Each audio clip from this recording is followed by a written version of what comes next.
ತುಂಬಾನೇ ಖುಷಿ ಆಯ್ತು ಬಿಕಾಸ್ ನಾನು ಚಿಕ್ಕ ವಯಸ್ಸಿಂದ ಅವ್ರ ಮೂವಿ ನೋಡ್ಕೊಂಡು ಬಂದೆ. ಎಲ್ಲಾ ಮೂವೀಸ್ ಆಲ್ಮೋಸ್ಟ್ ಎಲ್ಲಾ ಮೂವೀಸ್ ಅಲ್ಲಿ ಅವ್ರು ಇದ್ದೇ ಇರ್ತಾರೆ. ಎಲ್ಲ ಒಂದ್ ಸಿನಿಮಾ ಒಂದ್ ವರ್ಷದಲ್ಲಿ ಒಂದ್ 200 ಮೂವೀಸ್ ರಿಲೀಸ್ ಆದ್ರೆ ಮಿನಿಮಮ್ 100 ಮೂವಿಲಿ ಇರ್ತಾರೆ ಅನ್ಸುತ್ತೆ.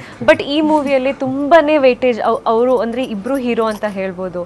ಇವ್ರ ಜೊತೆ ನಾಗಣ್ಣ ಕ್ಯಾರೆಕ್ಟರ್ ಅಷ್ಟೇ ಆ ಮೂವಿನ ಅಷ್ಟು ಬ್ಯೂಟಿಫುಲ್ ಆಗಿ ಬರೋಕ್ಕೆ ರಂಗಾಯಣ ರಘು ಸರ್ ಸಪೋರ್ಟ್ ಕಾರಣ. ಅವ್ರ ಜೊತೆ ಸ್ಕ್ರೀನ್ ಶೇರ್ ಮಾಡಿದಾಗ ನಾವು ಈಚ್ ಆ್ಯಂಡ್ ಎವ್ರಿ ಟೈಮ್ ಅವ್ರದ್ದು ಆ್ಯಕ್ಟಿಂಗ್ ಇದ್ದಾಗ ನಮ್ದು ಇಲ್ಲದಿದ್ದಾಗ ಅಲ್ಲಿ ಕೂತ್ಕೊಂಡು ನೋಡ್ತಾ ಇರ್ತೀವಿ. Because on spot correction, on spot improvements ಎಲ್ಲ ಮಾಡ್ತಾಯಿದ್ರು. ಸೊ ಇವರು ಅಷ್ಟೇ, ಇವರು ಹೇಳಬೇಕಂತ ಹೇಳಿದ್ರೆ ಲೈಕ್ ಇವಾಗ ಹೇಳಿದ್ರಲ್ವ ನಾನು ಆಡಿಯನ್ಸ್ ಆಗಿ ನೋಡ್ತೀನಿ ಅಂತ, ಅವ್ರು ಸ್ಪಾಟಲ್ಲಿ ಇದ್ದರೆ ಹೀರೋ ಆಗಿರಲ್ಲ. ಅಲ್ಲಿ ಜನರ ಜೊತೆ ಓಡಾಡಿಕೊಂಡು is very grounded, is very kind.